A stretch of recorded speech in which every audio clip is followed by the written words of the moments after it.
माजी मुख्यमंत्री पृथ्वीराज चव्हाण यांनी मराठा आरक्षणावरून सरकारवर टीका केली आहे।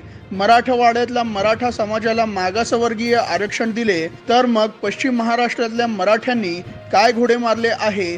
सध्याच्या मुख्यमंत्र्यांनी मराठा आरक्षणाबाबत फारच चुकीचा निर्णय घेतला आहे। पश्चिम महाराष्ट्रातल्या मराठ्यांनाही आरक्षण द्या असे चव्हाण म्हणाले। ते विटामध्ये काँग्रेसच्या जनसंवाद यात्रेत बोलत होते। अंतरवाली सराटी गावात गेल्या 14 दिवसांपासून उपोषणावर बसलेले मनोज जरांगे पाटील यांची प्रकृती खालावत आहे। त्यांनी पाणी घेण्यास आणि सलाईन लावण्यास नकार दिला आहे, त्यामुळे त्यांना अशक्तपणा आला आहे। जोपर्यंत सरसकट मराठा समाजाला कुणबी प्रमाणपत्र देण्याचा GR आपल्यापर्यंत येत नाही तोपर्यंत आपण उपोषण सुरूच ठेवणार असा इशारा पाटील यांनी सरकारला दिला आहे। अयोध्येत राम मंदिराचे उद्घाटन केल्यानंतर हिंदू भाविक परतताना एखाद्या शहरात वस्तीत गोद्रा घडवले जाईल अशी शक्यता उद्धव ठाकरे यांनी व्यक्त केली होती। ठाकरेंच्या या दाव्यावर बोलताना अयोध्या येथील राम मंदिराचे मुख्य पुजारी आचार्य सत्येंद्रदास म्हणाले, अयोध्येत प्रचंड सुरक्षा व्यवस्था आहे, इथे कोणी पान सुद्धा हलवू शकणार नाही। ठाकरे घाबरवण्याचे काम करत आहेत, त्यांच्या म्हणण्यात काहीही तथ्य नाही। काँग्रेस प्रदेशाध्यक्ष नाना पटोले यांनी संसदेच्या विशेष अधिवेशनावरून केंद्र सरकारवर गंभीर आरोप केले आहेत। संसदेच्या विशेष अधिवेशनात देशाचे तुकडे होणार आहेत। विशेष अधिवेशनाचा अजेंडा अद्याप समोर आलेला नाही। स्वतंत्र विदर्भ केला जाईल। विदर्भातील लोकांना न्याय मिळवण्यासाठी विदर्भ वेगळा होणार नाही। तसेच मुंबई केंद्रशासित प्रदेश बनवण्याचा प्लॅन सुरू झाला आहे असा दावा नाना पटोले यांनी केला आहे। मराठा आरक्षणाबाबत ठोस निर्णय घेण्यासाठी सरकारला थोडा अवधी हवा असे काल भीमाशंकर येथे दर्शनासाठी पोहोचलेले मुख्यमंत्री एकनाथ शिंदे यांनी स्पष्ट केले होते। आम्हाला मराठा समाजाला आरक्षण द्यायचे आहे, पण हा समाज शैक्षणिक आणि सामाजिक दृष्ट्या मागासलेला आहे असे सर्वोच्च न्यायालयात सिद्ध करावे लागणार आहे। त्यासाठी आमचे प्रयत्न सुरू आहेत।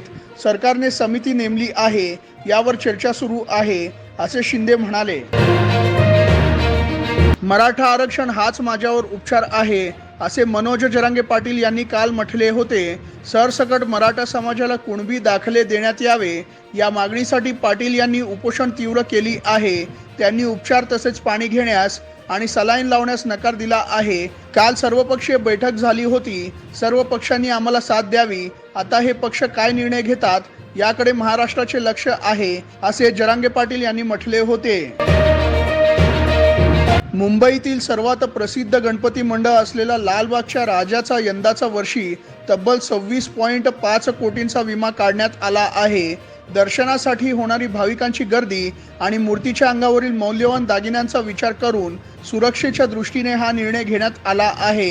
लालबागचा राजा गणेशोत्सव मंडळाने न्यू इंडिया ॲश्युरन्स कडून 26,50,00,000 रुपयांचा विमा काढला आहे।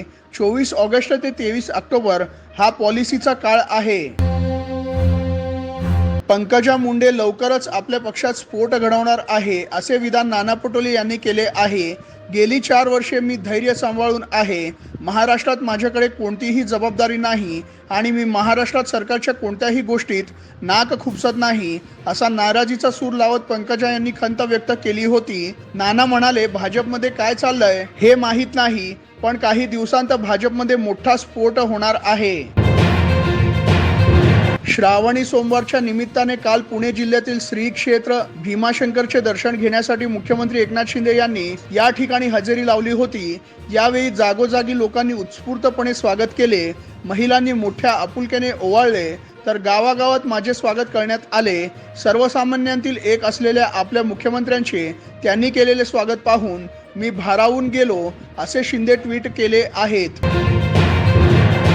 राज्यात मराठा आरक्षणाबाबत निर्णय घेताना ओबीसी समाजावर अन्याय होऊ देणार नाही असे उपमुख्यमंत्री देवेंद्र फडणवीस यांनी काल स्पष्ट केले आहे।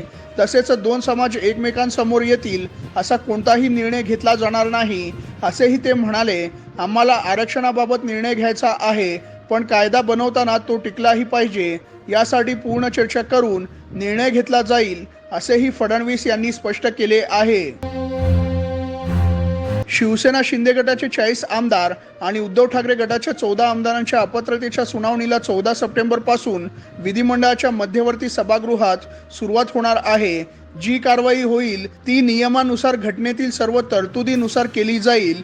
सर्व आमदारांना त्यांचे म्हणणे मांडण्याची संधी दिली जाईल। सुनावणी अंती योग्य निर्णय घेतला जाईल असे विधानसभा अध्यक्ष राहुल नार्वेकर यांनी म्हटले आहे। जी मराठीवरील खुपते तिथे गुप्ते या कार्यक्रमाला अनेक राजकीय नेते हजेरी लावतात।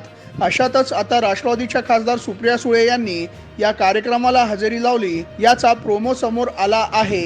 एक वेळ कुटुंबातील माणसं साथ सोडतील पण त्यांच्या आठवणी कधीच साथ सोडत नाहीत असे म्हणत अवधूत गुप्तेंनी सुप्रिया सुळेंना प्रश्न विचारला। यावेळी अजित पवारांच्या आठवणीने त्या रडत असल्याचे प्रोमोत दिसत आहे। आगामी विधानसभा निवडणुकीच्या पार्श्वभूमीवर देवेंद्र फडणवीसांवर भाजपने 3 राज्यांची जबाबदारी सोपवली आहे। यामध्ये राजस्थान, मध्य प्रदेश आणि छत्तीसगडचा समावेश आहे। त्यामुळे ते या महिन्यात तिन्ही राज्यांचा दौरा करणार आहेत। ते राजस्थानमध्ये 12 ते 14 सप्टेंबर रोजी पदयात्रा आणि सभा घेणार आहेत। तसेच त्यानंतर ते 18 सप्टेंबर रोजी मध्य प्रदेश आणि 22 सप्टेंबरला छत्तीसगडचा दौरा करतील।